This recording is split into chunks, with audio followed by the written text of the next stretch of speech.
Okay बच्चों, good morning, good evening, good afternoon. जैसे भी आप ये लेक्चर देखेंगे तो बेटा सैलरी हेड को अपन ने स्टार्ट किया था। एक लेक्चर अपन ने ऑलरेडी इसका देख रखा है, तो अभी चालू करते हैं इसका सेकंड लेक्चर। तो इनकम फ्रॉम सैलरी के अंदर मैंने आपको लास्ट लेक्चर में बताया था कि कोई भी इनकम सैलरी हेड में तभी टैक्सेबल होगी जब पेयर और पे के बीच में एम्प्लॉयर एम्प्लॉय रिलेशनशिप होगा। और एक प्रीवियस ईयर के अंदर 3 टाइप की सैलरी पे टैक्स लिया जाता है। एक को कहते हैं ड्यू सैलरी, एक को कहते हैं एडवांस सैलरी और एक को कहते हैं अरियर ऑफ सैलरी। अब बात करते हैं आज के हमारे अगले टॉपिक की। तो अगला टॉपिक है बेटा हमारे सामने, वो है मीनिंग ऑफ सैलरी। और ये मीनिंग है सेक्शन 17(1) के अकॉर्डिंग। तो अब आप बोलोगे कि साहब सैलरी का मीनिंग बताने की क्या ज़रूरत है। सैलरी का मीनिंग तो बच्चा बच्चा जानता है। जब एम्प्लॉय काम करता है तो बदले में उसको जो पैसा दिया जाता है एम्प्लॉयर के द्वारा, उसको सैलरी कहते हैं। तो बेटा ये तो आप सभी जानते हो, सैलरी का मीनिंग नहीं बताने वाला हूँ मैं। इनकम टैक्स के हिसाब से सैलरी के अंदर क्या क्या आता है, तो सैलरी इंक्लूड्स क्या क्या है वो अपन को देखना है। यानी कि इस सेक्शन को पढ़ने के बाद आपको ये क्लियर हो जाएगा कि इस हेड में सैलरी का मतलब केवल आपको हर महीने मिलने वाली तनख्वाह से नहीं है, बल्कि सैलरी का स्कोप बहुत बड़ा है। आपका एम्प्लॉयर जो आपको हर महीने आपको तनख्वाह देता है उस पर तो टैक्स लगाना ही है, उसको तो टैक्स लगाना ही है। पर इसके अलावा भी बहुत सारी ऐसी चीज़ें जो कि इस हेड में टैक्सेबल करी जाएगी। तो सैलरी इंक्लूड अगर देखा जाए तो सबसे पहले तो जो बेटा आपको हर महीने तनख्वाह मिलती है, दैट इज़ बेसिक वेजेस या बेसिक पे जिसको आप कहते हो, जो मंथली पैसा हमें मिलता है। तो इस हेड में एक तो वो टैक्सेबल है। Second, salary include pension, salary include bonus, salary include commission, by chance कोई फीस मिली हो तो वो भी इंक्लूड कर लेंगे। Salary include gratuity, salary include allowances, salary include perquisites. मतलब आप समझ रहे हो, इस हेड में ये सभी चीज़ें टैक्सेबल है। यानी कि अगर जब आप नौकरी कर रहे हो तो आपको जो तनख्वाह मिल रही है वो भी इस हेड में टैक्सेबल है। नौकरी से रिटायरमेंट लेने के बाद आपको अगर पेंशन मिलती है तो भी इसी हेड में टैक्सेबल है। बोनस मिलता है, कमीशन मिलता है, आपको विभिन्न प्रकार के भत्ते मिलते हैं, अलाउंसेस, वो भी इस हेड में टैक्सेबल हैं। रिटायरमेंट के बाद ग्रेचुटी मिले तो भी टैक्सेबल है। परक्यूसिट सुविधाएं, जैसे घूमने के लिए बॉस ने गाड़ी दे दी है, रहने के लिए मकान दे दिया है, तो वो सुविधाओं के ऊपर भी इस हेड में टैक्स लिया जाता है। और सैलरी इंक्लूड क्या कर सकते हैं अपन, कंट्रीब्यूशन टूवर्ड्स प्रोविडेंट फंड। जो आपके प्रोविडेंट फंड्स होते हैं वहाँ पे आपका बॉस पैसे जमा कराता है आपके पीएफ के लिए, अकाउंट के लिए। तो वो जो बॉस ने पैसे जमा कराए हैं वो भी आपके लिए इनकम बनेगा इस हेड की। इसके अलावा एक और चीज़ मैं लिख देता हूँ, लीव इनकैशमेंट। जब आपको छुट्टियां दी जाती है बॉस के द्वारा और आप वो छुट्टी नहीं लेते, उसके बदले में काम करते हैं, तो उसको लीव इनकैशमेंट कहते हैं। तो ये सभी चीज़ें बेटा सैलरी हेड में टैक्सेबल है। तो सैलरी हेड का स्कोप केवल आपकी तनख्वाह तक नहीं लिखा हुआ है, बाकी बहुत सारी जगह पे है। इसमें से मैं आपको बता देता हूँ कि कुछ चीज़ें तो फुल्ली टैक्सेबल होती है जिसमें तो दिमाग ही नहीं लगाना। जैसे कि बेसिक वेजेस जो भी आपको मिलेगी फुल्ली टैक्सेबल होती है। आपको मिलने वाला बोनस फुल्ली टैक्सेबल है। कमीशन फीस जो आपको मिलते हैं फुल्ली टैक्सेबल है।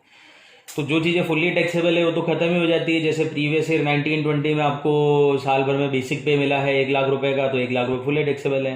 बोनस मिला 20,000 का, पूरा टैक्सेबल है। कमीशन मिला 10,000 का, पूरा टैक्सेबल है। तो जो चीज़ें पूरी टैक्सेबल है बेटा वो तो मैंने आपको बताई थी, उसकी टैक्सेबिलिटी में दिक्कत नहीं है। देखो बेटा, लफड़ा हमेशा उस चीज़ में आता है जो चीज़ें पार्टली टैक्सेबल होती है। जो चीज़ें पूरी टैक्सेबल है उसमें कोई दिक्कत नहीं, जो चीज़ें पूरी एग्जाम्ड है उसमें कोई दिक्कत नहीं। केवल लफड़ा आता है ऐसी चीज़ों के ऊपर जो कि टैक्सेबल पूरी भी नहीं है और एग्जाम भी पूरी नहीं है, तो उनमें ज़्यादा लफड़े रहते हैं। तो हमको ज़्यादातर जो फोकस करना है वो अल्टीमेटली आगे बढ़कर हमें करना है अलाउंसेस की टैक्सेबिलिटी, परक्यूसेट की टैक्सेबिलिटीज़। तो वो हमारे लिए ज़्यादा इंपॉर्टेंट चीज़ें रहेगी जो कि अपन को इस हेड में सीखनी पड़ेगी। तो ये 3-4 चीज़ें आप अच्छी तरह से नोट कर लेना। ये चीज़ें फुली टैक्सेबल है, आप हमेशा इसको ध्यान रखोगे। ठीक है, तो ये आपका एक टॉपिक हो गया। सैलरी का मीनिंग क्या है, मतलब सैलरी का स्कोप केवल आपकी तनख्वाह में नहीं सिमटा हुआ है, बहुत सारी चीजें इस हेड में टैक्सेबल की जा रही है। तो सैलरी इंक्लूड दीज थिंग्स। चलिए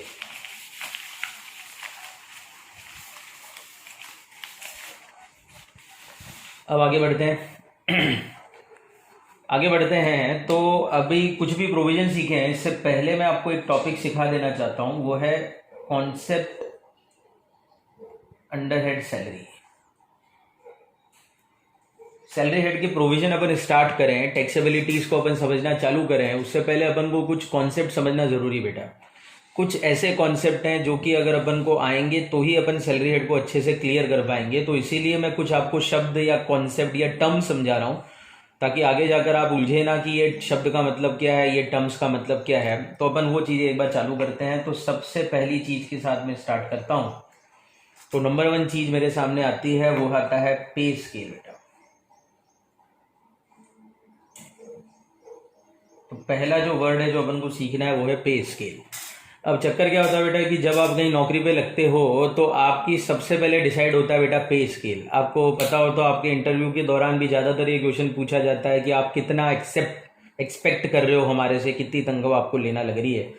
तो जब आप कहीं पे नौकरी पे लगोगे तो आपका जो पे स्केल होता है वो 2 कैटेगरीज का डिसाइड होता है। यानी कि आपको देश में यानी कि दुनिया में 2 टाइप के पे स्केल लिखेंगे। एक को हम कहते हैं फिक्स्ड पे स्केल और एक को हम कहते हैं ग्रेडेड पे स्केल। तो there are 2 type of pay scale, one is known as fix pay scale, other is known as graded pay scale. अब चक्कर क्या होता है बेटा, फिक्स पे स्केल एक ऐसा पे स्केल होता है जिसके अंदर आपकी तनख्वाह फिक्स कर दी जाती है। जैसे आज आप मेरे इधर नौकरी पे लगे तो मैंने आपकी तनख्वाह 30,000 रुपये महीना फिक्स कर दी, तो आपको हर महीने 30,000 रुपये मिलते जाएंगे और आपकी इस 30,000 रुपये पर मंथ की सैलरी में कोई इजाफा नहीं किया जाएगा जब तक कि मेरी तरफ से कोई इन्फॉर्मेशन ना आ जाए। यानी कि पहले से मैं ये तय नहीं कर रहा हूं कि आपकी तनख्वाह में कोई इंक्रीमेंट किया जाएगा। आपकी तनख्वाह मैंने क्या कर दी है, पूरी तरह से फिक्स्ड कर दी है। फिक्स पे स्केल में आपकी सैलरी फिक्स होगी, उसके अंदर कोई इजाफा होगा नहीं होगा डिपेंड करेगा कि आपकी परफॉर्मेंस कैसी हो रही है, अभी से कोई डिसाइडेड नहीं है।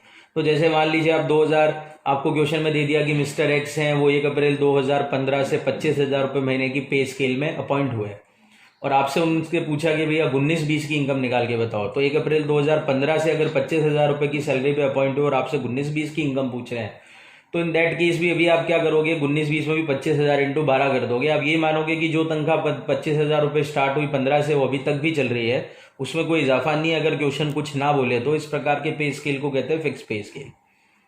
अगर फिक्स पे स्केल का सिचुएशन होता है तो ऐसी परिस्थिति में साल भर की ड्यू सैलरी निकालना बड़ा आसान होता है, क्योंकि आपको कुछ नहीं करना, वो तनख्वाह को इंटू महीने कर देना, आपका आंसर आ जाता है। पर एक और टाइप का पे स्केल वो लागू होता है जिसको अपन कहते हैं ग्रेडेड पे स्केल। इसमें लफड़ा हो सकता है। ग्रेडेड पे स्केल किस प्रकार का होता है, मैं आपको एग्जांपल जैसे देता हूँ उसका। तो ग्रेडेड पे स्केल में मानते हैं कि एक एम्प्लॉई जो अपॉइंट हुआ है 1 अप्रैल 2016 से, तो 1 अप्रैल 2016 से एक एम्प्लॉय का अपॉइंटमेंट हुआ है और जो उसका पे स्केल डिसाइडेड है वो बेटा ये है। तो क्या डिसाइडेड है, 10,000, 1,000, 15,000, 2,000, 25,000।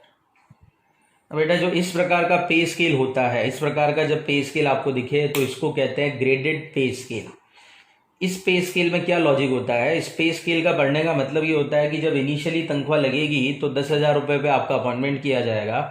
यानी कि नौकरी के पहले साल आपको 10,000 रुपये महीना मिलेंगे, अगले साल आपकी तनख्वाह 1,000 रुपये बढ़ जाएगी, 11,000 रुपये हो जाएगी।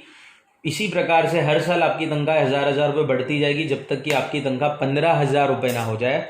फिर 15,000 जैसी हो जाएगी, आपकी तनख्वाह में 2,000 रुपये इजाफा किया जाएगा जब तक कि आपकी तनख्वाह 25,000 ना हो जाए। तो ये जो पे स्केल होता है इसको कहा जाता है ग्रेडेड पे स्केल। अब मान लो कि कोई एम्प्लॉय 1 अप्रैल 2016 को इस पे स्केल में अपॉइंट हो गया और क्वेश्चन आपसे पूछ रहा है कि बताओ 19-20 की सैलरी कितनी है इसकी। तो बेटा ऐसी सिचुएशन में आप किसी भी एक अमाउंट को पकड़कर इंटू 12 नहीं कर सकते, क्योंकि 19-20 की इनकम निकालने के लिए आपको क्या करना पड़ेगा, कुछ नहीं कहते तो 12 महीने नौकरी करी तो 12 से तो मल्टीप्लाई करना है, पर किसको मल्टीप्लाई करना है, जो उसकी सैलरी होगी। अब सैलरी कितनी है, 10 है, 15 है, 25 है, क्या है, तो आपको इसके लिए एक वर्किंग नोट छोटा सा बनाना पड़ेगा।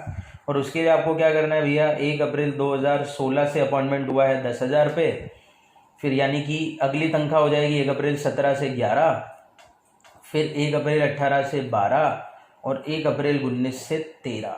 ये आपका टारगेट है, क्योंकि आपको 19-20 की सैलरी चाहिए। तो इसका मतलब क्या हो गया कि आपकी जो 19-20 की इनकम हो जाएगी वो हो जाएगी 13,000 इंटू 12 महीने के हिसाब से। जो भी अमाउंट आता है, मैं कैलकुलेशन नहीं कर रहा हूँ, आपकी इस 19-20 प्रीवियस ईयर की क्या हो जाएगी, सैलरी हो जाएगी। तो आपको थोड़ा सा कैलकुलेशन करना है, क्योंकि किस अमाउंट को 12 से मल्टीप्लाई करना है, क्योंकि 19-20 की ड्यू सैलरी निकालनी है। तो ड्यू सैलरी तो 12 महीने नौकरी करोगे तो 12 महीने की तनख्वाह ड्यू होगी, पर अमाउंट क्या है, तो अमाउंट आपको कैलकुलेट करना पड़ेगा इस तरीके से, जो कि मैंने अभी आपको समझाया है। ये जो तरीका यूज़ करना पड़ता है बेटा, ये ग्रेडेड पे स्केल में करना पड़ता है। अगर बाई चांस में फिक्स पे स्केल का सिचुएशन हो जाएगी, अप्रैल 2016 से 25,000 की नौकरी पे चालू करा और कुछ भी क्वेश्चन में गिवन नहीं है, तो अभी आप क्या करते हैं, 19-20 में भी 25,000 इंटू 12 ही करते। तो उस प्रकार के पे स्केल में तो कोई दिक्कत ही नहीं आती जब फिक्स पे स्केल होता है। पर जब ग्रेडेड पे स्केल होता है तो आपको ये कैलकुलेशन करनी पड़ेगी, थोड़ा सा अपना IQ यूज़ करना पड़ेगा। तो ये ध्यान रखना कि क्वेश्चन में 2 टाइप के पे स्केल आपको मिलेंगे, फिक्स्ड और ग्रेडेड। मैंने जब CA एग्जामिनेशन के ऊपर देखा है तो 99% बेटा फिक्स पे स्केल ही रहता है एग्जाम में। कभी कभार एक आध बार कभी क्वेश्चन आ जाता है ग्रेडेड पे स्केल को यूज़ करके, अदरवाइज ग्रेडेड पे स्केल पे ज़्यादा फोकस नहीं करते हैं इंस्टीट्यूट वाले।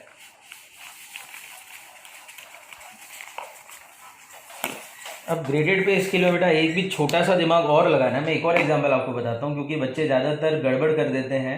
तो एक और एग्जांपल लेते हैं। जैसे मान लो आपका अपॉइंटमेंट हुआ 1/9/2016 को और पे स्केल है आपका 20,000, 1,000, 25,000, 2,000, 40,000। तो मानते हैं 1 सितंबर 2016 को आपने अपॉइंटमेंट लिया इस पे स्केल के अंदर। अब आपकी क्वेश्चन ने वापस से वही पूछी 19-20 की इनकम क्या है, तो अब आप क्या करोगे, वही अगेन वर्किंग नोट बनाया आपने। तो आपको डेट का बड़ा ध्यान रखना पड़ेगा। अब यहाँ पे आप देखना है कि आपका अपॉइंटमेंट 1/9/16 से हुआ है, तो आपकी जो तनख्वाह चालू हुई है वो 1/9/16 से चालू होगी 20,000। फिर अगला इजाफा होगा 1/9/17 के दिन, 1/9/17 के दिन होगा, तनख्वाह हो जाएगी आपकी 21,000। फिर 1/9/18 के दिन तनख्वाह हो जाएगी 22,000। 1/9/19 के दिन तनख्वाह हो जाएगी 23,000। यहाँ से हमारा टारगेट हो जाएगा, क्योंकि हमें 19-20 की निकालनी। तो बच्चे क्या करता है बेटा, जैसे ही 19 आता है 23,000 देखता है तो वो 19-20 की इनकम के लिए 23 × 12 कर देता है और बोलता है कि आंसर है। ये सरासर गलत है। अब यहाँ पे आपने देखा नहीं है, अपन को 19-20 की सैलरी चाहिए, मतलब 1 अप्रैल 19 से 31 मार्च 20 तक की सैलरी चाहिए। तो आपका अपॉइंटमेंट 1 अप्रैल 19 को थोड़ी ना हुआ था, 1/9/19 को 23,000 तनख्वाह हो रही है। तो आपका थोड़ा सा दिमाग लगाओ। तो 1 सितंबर से अगर 23 होगी तो अप्रैल, मई, जून, जुलाई, अगस्त, यानी कि 5 महीने बेटा आपको पता है कितनी तनख्वाह मिलेगी, 22,000। तो 19-20 की जो आपकी तनख्वाह होगी वो होगी 5 महीने 22 मिलेगी और 7 महीने सितंबर से मार्च आपको 23 मिलेगी। ये आपकी 19-20 की सैलरी आने वाली है। तो डायरेक्टली मत कर देना 12 × 23 या 12 × 22। आपको थोड़ा सा अपना मैथ्स लगाना है, IQ यूज़ करना है कि भैया 1/9/19 से तनख्वाह 23 हुई है, तो अप्रैल से लेकर अगस्त तक की तनख्वाह तो 22 ही रहेगी। तो अपन को तो अप्रैल 19 से मार्च 20 चाहिए ना, तो अप्रैल से लेकर अगस्त तक ये होगी और सितंबर से लेकर मार्च तक ये होगी। तो ये जाकर आपके सामने का टोटल मिलाकर सैलरी आ जाएगा। तो ये आपका पहला कॉन्सेप्ट है जिसका नाम हो गया पे स्केल।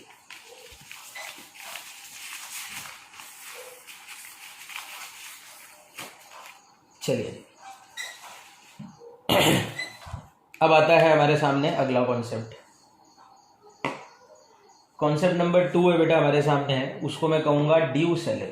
अब आप बोलोगे साहब ड्यू सैलरी तो आपने बता दिया, जो सैलरी हम कमाते हैं। यहीं पे थोड़ा सा ट्विस्ट है। आपको एक चीज़ का ध्यान रखना है कि ड्यू सैलरी जब आप कैलकुलेट करो तो आप क्या करोगे, जैसे मैं 19-20 की ड्यू सैलरी पूछ रहा हूँ, तो आप क्या करोगे, अप्रैल 19 से मार्च 20 की तनख्वाह की टोटल कर लोगे। सीधी सी बात है, 19-20 की ड्यू सैलरी क्या होगी, अप्रैल 19 से मार्च 20 में आपने जितने महीने तनख्वाह कमाई वो आपकी ड्यू सैलरी हो जाएगी। ठीक है, पर यहीं पे आपको ट्विस्ट का ध्यान रखना पड़ेगा कि ड्यू सैलरी में 2 कॉन्सेप्ट होने वाले हैं। अगर आप गवर्नमेंट एम्प्लॉय हैं तो अलग बात करनी पड़ेगी, और अगर आप प्राइवेट एम्प्लॉय हैं तो अलग बात करनी पड़ेगी। चक्कर क्या है, मैं आपको समझा देता हूँ। होता क्या बेटा, गवर्नमेंट एम्प्लॉय का लफड़ा होता है, उनकी जो तनख्वाह ड्यू होती है ना, जैसे करंट महीना चल रहा है मान लो अप्रैल, तो प्राइवेट एम्प्लॉय का क्या होता है कि हर महीने के एंड में तनख्वाह ड्यू हो जाती है, यानी कि अप्रैल के एंड में अप्रैल की तनख्वाह ड्यू हो जाएगी, मई के एंड में मई की तनख्वाह ड्यू हो जाएगी। तो प्राइवेट एम्प्लॉय की at the end of each month तनख्वाह ड्यू होती रहती है, पर गवर्नमेंट एम्प्लॉय की जो तनख्वाह होती है वो करंट मंथ की तनख्वाह अगले महीने ड्यू होती है। मतलब कि जब अप्रैल महीना चल रहा होगा ना, तो अप्रैल महीने में उनकी अप्रैल की तनख्वाह ड्यू नहीं हो रही है, उनकी अप्रैल महीने में मार्च की तनख्वाह ड्यू हो रही है पिछले महीने की। तो अप्रैल की तनख्वाह कब ड्यू होगी, मई में, मई की तनख्वाह कब ड्यू होगी, जून में। तो ऐसे चक्कर में क्या होता है, क्योंकि गवर्नमेंट एम्प्लॉय की तनख्वाह नेक्स्ट मंथ ड्यू होती है, तो अब आप खुद सोचो कि जब वो अप्रैल किसी प्रीवियस ईयर की इनकम निकाल रहे हैं, जैसे मान लो वो अप्रैल 19 से मार्च 20 की अपनी सैलरी कैलकुलेट कर रहे हैं, तो अब आप सोचो अप्रैल 19 से मार्च 20 की जब वो अपनी सैलरी निकालेंगे तो क्या अप्रैल 19 में उनको अप्रैल 19 की तनख्वाह मिली होगी, नहीं, उनको मार्च 19 की मिली होगी। तो इसलिए चक्कर क्या हो जाता है कि जब आप गवर्नमेंट एम्प्लॉय की किसी प्रीवियस ईयर की सैलरी निकालोगे तो आपको उनकी मार्च से लेकर फेब की सैलरी जोड़नी पड़ेगी, और जब प्राइवेट एम्प्लॉय की निकालोगे तो आपको अप्रैल से लेकर मार्च की ही जोड़नी पड़ेगी। तो जो ड्यू सैलरी होती है किसी प्रीवियस ईयर में, यानी कि अब हमारा क्वेश्चन क्या है कि प्रीवियस ईयर 1920 की निकालो, हमारा तो प्रीवियस ईयर यही चलता है। तो हमारा टारगेट क्या होता है, 1920 की सैलरी निकालने का मतलब है अप्रैल 19 से मार्च 20 की तनख्वाह। तो हम क्या करेंगे, अप्रैल से मार्च की तनख्वाह की टोटल मारेंगे। ये जो हम कर रहे हैं वो बिल्कुल सही है, पर वो प्राइवेट एम्प्लॉय के लिए सही है। जब हम 1920 की ड्यू सैलरी गवर्नमेंट एम्प्लॉय के लिए कैलकुलेट करेंगे तो हम अप्रैल से लेकर मार्च की सैलरी की टोटल नहीं कर सकते, हमें मार्च से लेकर फेब की सैलरी की टोटल करनी पड़ेगी, क्योंकि अप्रैल में मार्च की तनख्वाह दी होगी तो मार्च में जाकर फेब की होगी, तो उनके जो पीरियड हो जाएगा वो मार्च टू फेब की सैलरी की टोटल है। तो अगर आप उनकी अप्रैल से मार्च की सैलरी की टोटल करोगे तो वो हो सकता है अलग आ जाए। अब आप बोलोगे साहब क्या फर्क पड़ रहा है, मार्च से फरवरी भी 12 महीने हैं, अप्रैल से मार्च भी 12 महीने हैं, है तो अल्टीमेटली 12 महीने ना। बेटा फर्क पड़ता है, क्योंकि जब 12 महीने में एक महीना ऊपर नीचे हो जाएगा ना तो सैलरी हो सकता है कि अलग आ जाए। यहाँ पे एक गड़बड़ जो बच्चे कर देते हैं वो क्या होता है कि सर इसका मतलब इनका प्रीवियस ईयर मार्च से फेब चलता है 1920, इनका बनी बाकी सबका प्रीवियस ईयर अप्रैल से मार्च चलता है और इनका प्रीवियस ईयर मार्च से फेब चलता है। बेटा ऐसा नहीं है, प्रीवियस ईयर तो सबका अप्रैल से मार्च ही चल रहा है, प्रीवियस ईयर तो सभी का यही है। 1920 मतलब क्या, अप्रैल 19 से मार्च 20। हमारा टारगेट क्या होता है, 1920 का मतलब है अप्रैल 19 से मार्च 20 में क्या कमाया। तो गवर्नमेंट एम्प्लॉय ने अप्रैल 19 से मार्च 20 में कौन सी सैलरी कमाई, वही तो हमें निकालना है। तो अप्रैल 19 से मार्च 20 में इन्होंने मार्च 19 से फेब 20 की सैलरी कमाई। तो इसीलिए आपको जब गवर्नमेंट एम्प्लॉय का क्वेश्चन आ जाए, ऑब्जेक्टिव में पूछ सकते हैं, बड़े क्वेश्चन तो कुछ नहीं आ सकते इसके ऊपर, क्योंकि गवर्नमेंट एम्प्लॉय के क्वेश्चन आते ही नहीं एग्जाम में। पर अगर गवर्नमेंट एम्प्लॉय का आ जाएगा तो आपको ये बड़ा ध्यान रखना पड़ेगा कि उनका महीना बड़ा ध्यान से चुनना है। इसमें भी बेटा प्रॉब्लम कब आएगी, जब ग्रेडेड पे स्केल, अगर फिक्स पे स्केल होगा तब तो फिर कोई दिक्कत ही नहीं है, क्योंकि एक ही तनख्वाह है, उसको आपको इंटू मल्टीप्लाई 12 करना है। अब जैसे कोई गवर्नमेंट एम्प्लॉई है वो 20,000 रुपये महीने में अपॉइंटेड है, आपको उसकी तनख्वाह निकालनी है तो अल्टीमेटली तो आप 20 इंटू 12 करोगे, और कोई ऑप्शन ही नहीं है। अब भले वो मार्च से फेब के 12 पकड़ लो या अप्रैल से मार्च के 12 पकड़ लो, क्योंकि है तो तनख्वाह 20 ही ना, मार्च में भी 20 ही मिली होगी, फेब में भी 20 ही, तो हर महीने 20 ही मिल रही है, तो 20 इंटू 12 ही होना है। पर जब ग्रेडेड पे स्केल होगा ना बेटा तो इसमें ट्विस्ट आ जाएगा। जैसे मैं आपको समझा देता हूँ कि कैसे आ सकता है, एक और एग्जाम्पल लेते हैं। जैसे एग्जाम्पल है, एम्प्लॉय है, अपॉइंटेड हुआ है 1/5/2016 को, पे स्केल है 10,000, 1,000, 13,000, 2,000,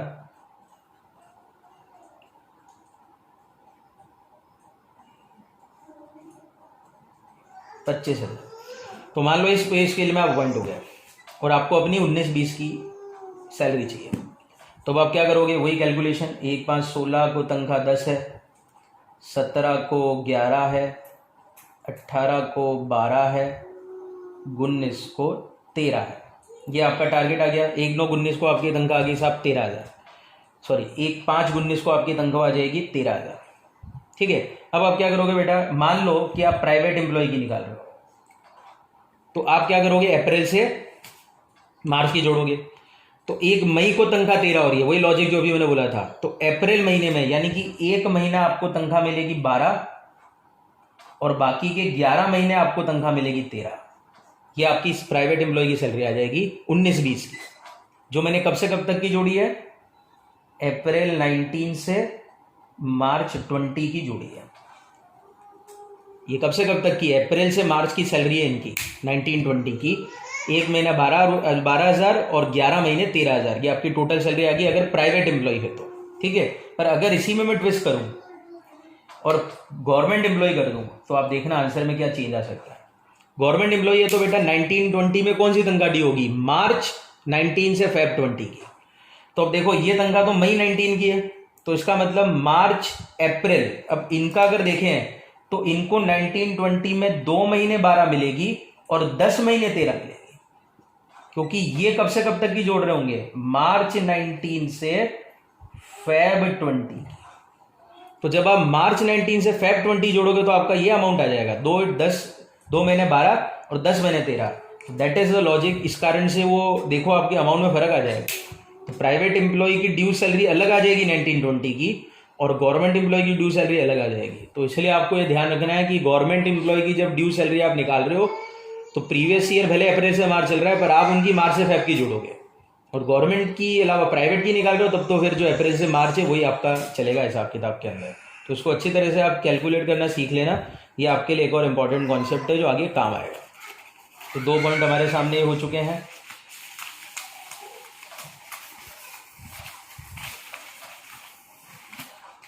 इस लेक्चर का बेटा अंतिम पॉइंट के साथ इस लेक्चर को ओवर करूंगा मैं एक बार, क्योंकि इससे ज़्यादा टाइम पे अपलोड नहीं होगा मेरे से। तो थर्ड और फाइनल टॉपिक जो आता है मेरे सामने वो आता है TDS ऑन सेल। ये तो वैसे बेटा आप अच्छी तरह से जानते हो, क्योंकि मैं आपको ऑलरेडी ये बता चुका हूँ कि आपको पता है कि हमारे बहुत सारे पेमेंट पे TDS कट के आता है। तो आपको अच्छी तरह से पता होगा कि सैलरी पे भी TDS कट के आता है, यानी कि जो भी तनख्वाह आप कमाते हो आपको पूरी नहीं मिलती, आपका बॉस उसके ऊपर TDS काट के देता है। तो अब चक्कर क्या होता है, कभी कभी जो आपको सैलरी क्वेश्चन में दे देते हैं वो नेट दे देते हैं। तो आपको पता है अच्छी तरह से, जब नेट दे देते हैं इसका मतलब क्या होता है कि जो तनख्वाह आपको क्वेश्चन में दी हुई है वो TDS के बाद की दी हुई है। तो आपको क्या करना है, इस नेट को किस में कन्वर्ट करना है, ग्रॉस में कन्वर्ट करना है, और ग्रॉस अमाउंट को ही आपको सैलरी हेड में ऐड करना है। जैसे मान के चलिए मैं आपको दे देता हूं, mister x receive salary of 5 lakh in 1920 after TDS of 1 lakh. तो जैसे मैंने ऐसा बोला, mister x receive salary of 5 lakh after TDS of 1 lakh, तो बेटा 5 लाख जो रुपए मिले हैं वो तो TDS के बाद मिले हैं। तो अल्टीमेटली आप सैलरी हेड की जो इनकम लिखोगे वो 5 लाख नहीं लिखोगे, 6 लाख लिखोगे, क्योंकि TDS को जोड़कर फिर आपको सैलरी हेड में डालना है। और ये आपको अच्छी तरह से पता है कि जो हेड में दिखाओगे वो ग्रॉस दिखाओगे, मतलब मेरे एग्जांपल में 5 + 1 करके 6 दिखाने पड़ेंगे आपको।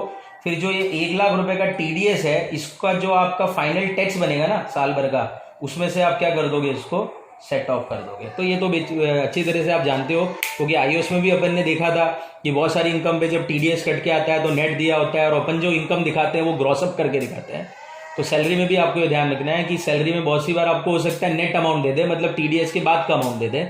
तो फिर ऐसी परिस्थिति में आपको ग्रॉसअप अमाउंट करके ही सैलरी को शो करना है हेड के अंदर, और जितना भी TDS कटा होगा वो आप अपनी टैक्स में से फाइनली जाके लेस करना। यूनी के ऊपर आप 5 लाख दिखा दो कि 5 लाख मिले हमारे को तो हम 5 लाख सैलरी हेड की इनकम बोलेंगे।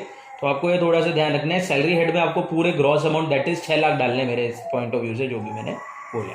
तो ये तीसरा पॉइंट ध्यान रखना कि अगर TDS का लफड़ा आ जाए तो आपको कैसे डील करना है।